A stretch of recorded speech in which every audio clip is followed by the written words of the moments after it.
2024 లేదా 25లో డిగ్రీ లేదా బీటెక్ చదివారా? సాఫ్ట్‌వేర్ జాబ్ కోసం ఎదురు చూస్తున్నారా? అయితే కోడ్ జ్ఞాన్ 100 డేస్ కోర్సులో చేరండి. జాబ్ సాధించండి. నమస్తే రవీంద్రనాథ్ సార్. నమస్తే అండి జ్యోతి గారు.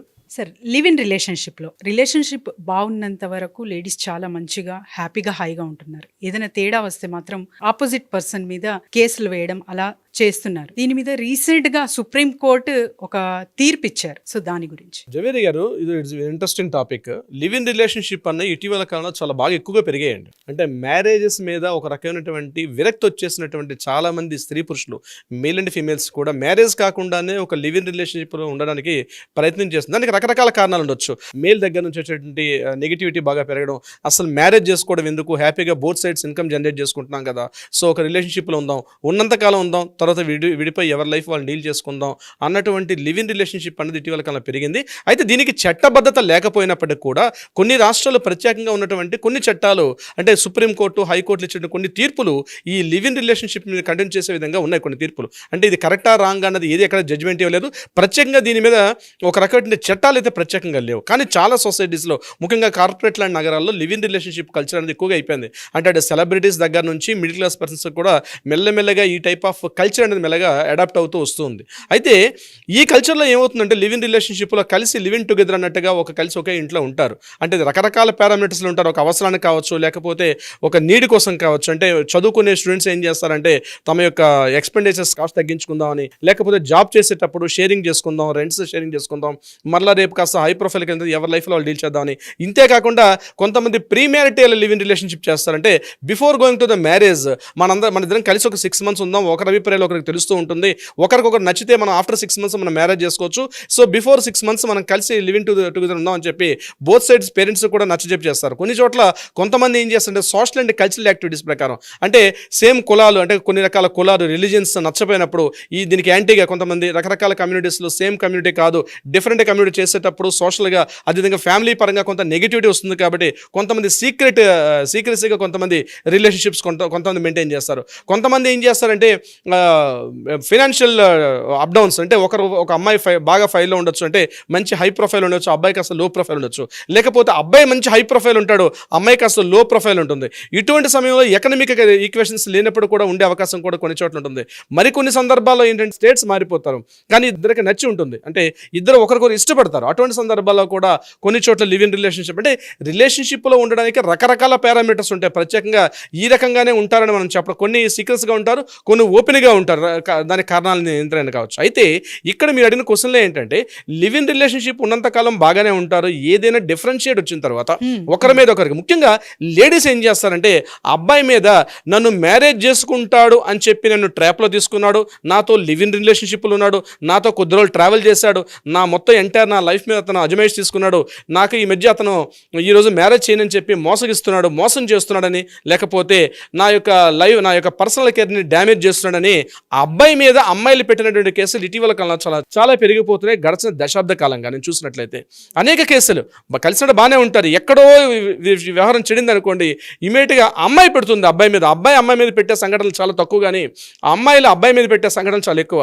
నన్ను మ్యారేజ్ చేసుకుంటానని చెప్పి నన్ను ట్రాప్లోకి దించి నన్ను మ్యారేజ్ చేసుకోకుండా ఈరోజు నన్ను నా లైఫ్తో డీల్ చేస్తాడు, నా ఎంటైర్ లైఫ్ కెరీర్ని స్పాయిల్ అయిపోయింది, నన్ను ప్రొటెక్ట్ చేయమని చెప్పి, అదేవిధంగా అతనికి పనిష్మెంట్ ఇవ్వమని చెప్పి కూడా కోర్టుకు వచ్చినటువంటి అమ్మాయిల యొక్క సంఖ్య చాలా పెరిగింది. దీనికి సంబంధించి ఇటీవల సుప్రీంకోర్టు ఒక కీలకమైనటువంటి ఒక జడ్జిమెంట్ అయితే ఇచ్చారు, రీసెంట్గా ఇచ్చారు ఒక judgement.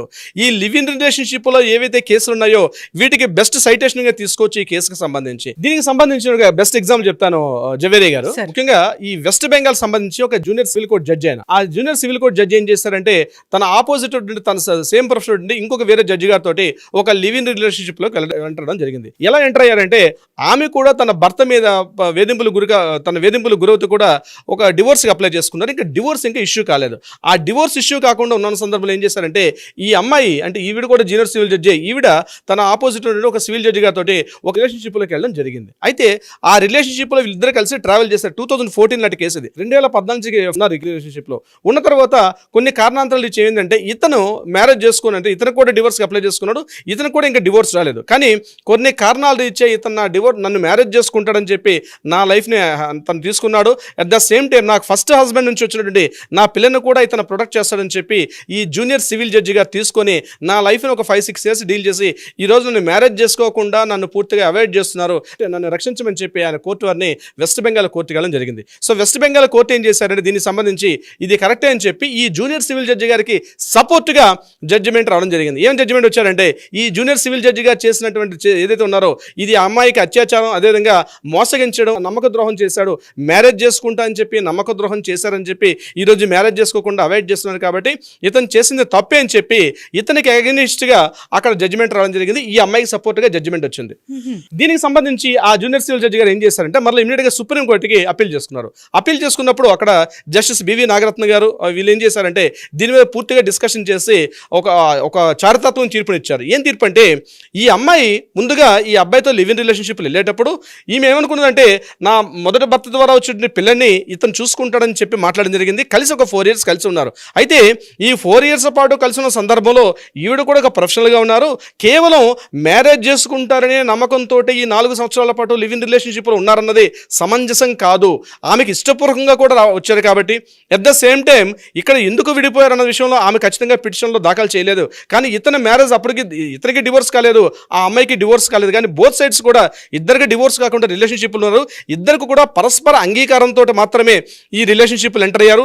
At the same time ఆయనకు ఉన్నటువంటి ముందుగా ఆ అబ్బాయి ఉన్నట్టుగా ఇతనికి కూడా తెలుసు, అబ్బాయి ఉన్నప్పుడు కూడా ఈమె కూడా రిలేషన్షిప్లు ఎంటర్ అయింది కాబట్టి కేవలం అత్యాచార యత్నం లేకపోతే నమ్మక ద్రోహం, చీటింగ్ అంటే మ్యారేజ్ చేసుకుంటానని చేసి నమ్మించి మోసం చేసినట్టు కాదు, ఇద్దరు కూడా పరస్పర అంగీకారంతో చేశారని చెప్పి చాలా కేసులకి ఒక సైటేషన్గా ఈ యొక్క జడ్జిమెంట్ తీర్పు అనేది సుప్రీంకోర్టు ఇటీవల ఇవ్వడం జరిగింది. అంటే ఈ కేసుని ఏం చేస్తారంటే ఈ యొక్క సైటేషన్ని రీసెంట్గా వచ్చిన అనేక తీర్పులకి సైటేషన్గా మన లోవర్ కోర్టులో కానీ హైకోర్టులో కూడా చూపించే అవకాశం కూడా ఉంటుంది. అంటే కేవలం లివ్ ఇన్ రిలేషన్షిప్లు ఉండేటప్పుడు లివ్ ఇన్ రిలేషన్షిప్లో ఇద్దరు ట్రావెల్ చేస్తున్నప్పుడు బాగానే ఉండి ఏదో ఒక సందర్భంలో విడిపోతే కేవలం పలానా కారణం నన్ను నమ్మక ద్రోహం చేశాడని, నమ్మించి మోసం చేశాడని, నన్ను పెళ్లి చేసుకుంటా అని చెప్పి ఈరోజు మాట తప్పాడని, నన్ను కాస్త ఫైనాన్షియల్గా మెంటల్గా హెరాస్మెంట్ చేస్తున్నాడని కాకుండా ఇతను కూడా ఇద్దరు పరస్పర అంగీకారం బోత్ సైడ్ కూడా మ్యూచువల్ కన్సల్ట్ తోటే ఒక రిలేషన్షిప్లో ఉన్నారు అని మాత్రం యాక్సెప్టెన్స్ ఇవ్వడం జరుగుతుంది తప్పించి కేవలం కొద్ది రోజులు ట్రావెల్ చేసిన తర్వాత ఒక 3 years 4 years అంటే 3-4 సంవత్సరాల పాటు కూడా ఆమెకి తెలియకుండా ఆమె అంత ఇన్నోసెంట్గా ఉంటుందా? ఒక చదువుకున్నటువంటి ఒక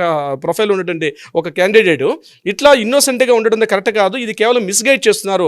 అంటే ఈరోజు చట్టాల్లో ఉన్నటువంటి సెక్షన్స్ ఏవైతే ఉన్నాయో తమకు అనుకూలంగా మార్చుకుంటున్నారు తప్పించి ఇక్కడ మిస్లీడ్ చేస్తున్నారని చెప్పి ఈ కేసును పూర్తిగా కొట్టివేసేశారు. దీనికి సంబంధించి వెస్ట్ బెంగాల్ ఏదైతే జడ్జిమెంట్ ఇచ్చారో ఆ వెస్ట్ బెంగాల్ జడ్జిమెంట్ని కూడా కొట్టివేయడం జరిగింది ఈ కేసుకు సంబంధించి. సో ఇట్స్ ఒక చారిత్రాత్మక తీర్పుగా చెప్పుకోవచ్చు జవేరియా గారు. సో చాలా చక్కగా చెప్పారు సార్. మరి ఇలాంటి అంటే సమస్యలు చాలా మంది బాధపడుతూ ఉంటారు. సో అమ్మాయిలు కానివ్వండి, అబ్బాయిలు కానివ్వండి, సో వీళ్ళు మిమ్మల్ని సంప్రదించాలంటే ఎలా? డెఫినెట్గా జవేరియా గారు దీనికి సంబంధించి లివ్ ఇన్ రిలేషన్షిప్లో ఎంటర్ అయ్యేటప్పుడు both sides male and female ఇద్దరు కూడా ఒక పరస్పరంగా ఒక మ్యూచువల్ ఒక అగ్రిమెంట్ గా అంటే ప్రీ కౌన్సిలింగ్ అనేది వెరీ వెరీ మోస్ట్ ఇంపార్టెంట్ ఇద్దరికి కూడా. అట్లాంటి ఉండేటప్పుడు చాలా సందర్భాల్లో ఇట్లాంటి ఇష్యూస్ జరిగే అవకాశం తక్కువ.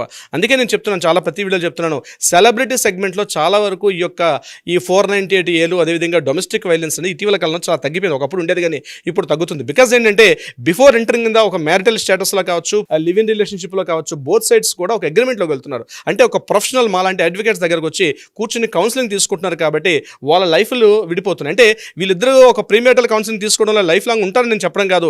ఏదైనా కారణాలు ఇచ్చి విడిపోయినప్పుడు స్మూత్గా సామరస్యపూర్వకంగా విడిపోతున్నారు తప్పించి ఒకరి మీద ఒకరు గొడవలు పడి కేసులు వేసుకుంటూ కోర్టుల చుట్టూ తిరిగే ఇబ్బందులు పడకుండా, అంటే ఇష్యూ జరిగిన తర్వాత డ్యామేజ్ కన్నా బిఫోర్ కూర్చుని పరస్పరంగా అంగీకారం కూర్చుని చేసుకోవడం వల్ల ఎటువంటి సొల్యూషన్స్ కూడా వచ్చే అవకాశం ఉంటుంది. సో దీనికి సంబంధించి ఎవరైనా ఉంటే స్క్రోల్ అవుతున్న నెంబర్ని కాంటాక్ట్ చేయొచ్చు లేదా వాట్సాప్ మెసేజ్ చేయొచ్చు. డెఫినెట్గా దానికి సంబంధించి మన లీగల్ టీం వాళ్ళకి సలహా సంప్రదింపులు ఇచ్చే ప్రయత్నం చేస్తారు. అది కాకుండా న్యాయపరంగా ఏదైనా పరిష్కారం కావాలంటే కూడా డెఫినెట్గా ఇచ్చే పరిష్కారం చూస్తారు జవేరియా గారు. Thank you sir. Thank you so much. Thank you so much అండి. సుమన్ టీవీలో మీ పర్సనల్ అండ్ బిజినెస్ ప్రమోషన్స్ కోసం కింది నెంబర్కి కాంటాక్ట్ చేయండి.